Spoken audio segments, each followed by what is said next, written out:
Hello, everybody. This is 3SP, and I'm coming to you with another update. California lawmaker wants to ban gas car sales after 2040. France and the United Kingdom are doing it. So is India.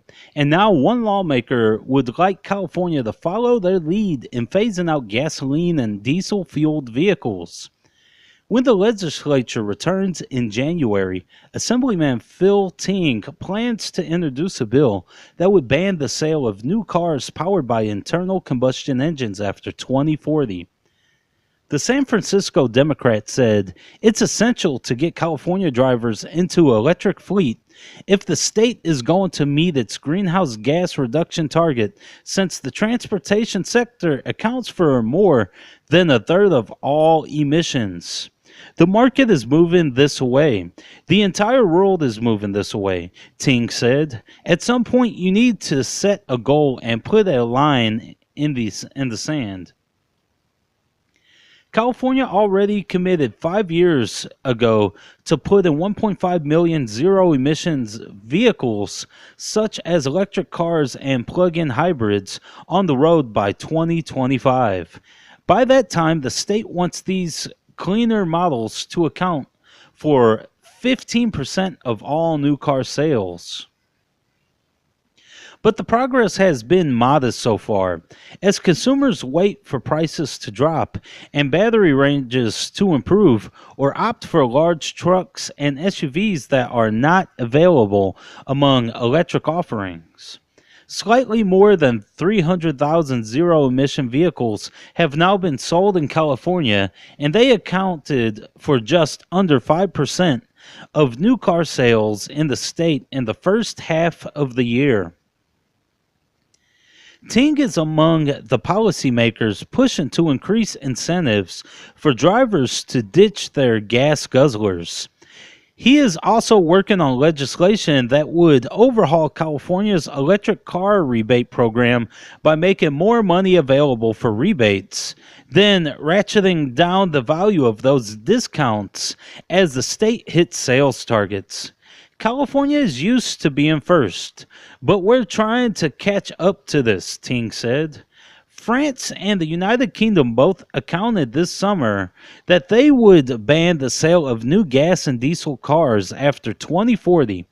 India is aiming to get there by 2030, and China said this month that it would stop the production and sale of vehicles powered solely by fossil fuels in the coming years. Mary Nicholas, chair of the California Air Resources Board, caused a stir earlier this week when she told Bloomberg News that California might consider doing the same. I've gotten messages from the governor asking, why haven't we done something already? The governor has certainly indicated an interest in why China can do this and not California, he said. Her remarks were met with skepticism from automakers and industry analysts, and outrage from many drivers. But Ting said the state must be aggressive in establishing a vision for reducing greenhouse gas emissions. If you had told me 5 years ago that we might have autonomous vehicles on the road soon, I would have laughed, he said. The technology is moving so quickly, I don't know if by 2040 we'll be owning our own cars. I'm going to leave that right here. And there's a couple of points, and the points that are in there, I see them leaning extremely toward Agenda 2030, which is a UN agenda that they've put out as far as reducing transportation, and also it has a lot to do with housing. But what I see in this article is basically a counteraction to us not taking on the carbon tax and being a part of the Paris Carbon Accord.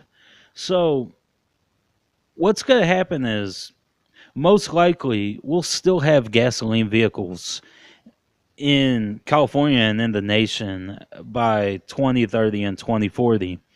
So what's going to happen with that is then by there being vehicles that don't meet this requirement by 2040, they're going to tax you. It's going to be like you're going to be ticketed every time you get caught driving these vehicles. And one thing is, our biggest port into the United States is Port Los Angeles.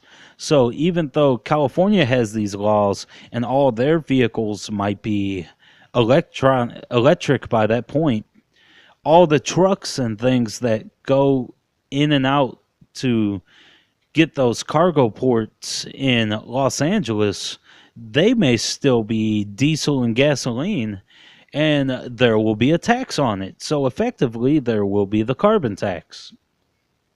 So, one thing I see here, and one thing they're not dealing with, and one thing that they're not educating people on is, even if you make a zero emissions electric car, they're still going to use gasoline and coal and other carbon emitting fuels to generate that electricity.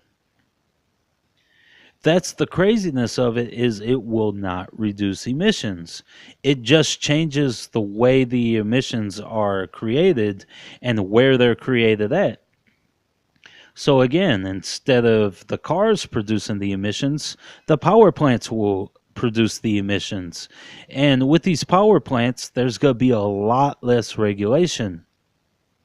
So these are things that you really have to deal with. If they're going to do that, they really need to have the green energy infrastructure in place, which they do not have. You have all these windmills and you can have all of these solar panels up, and there's still some type of problem. Until we can solve all these issues and have a nonstop energy source that doesn't depend on fossil fuels, then this will be reliable. This will make sense. But until then, this is just more liberal craziness. Not liberal, left-wing craziness. And I'm going to leave that there. This is 3SP signing out.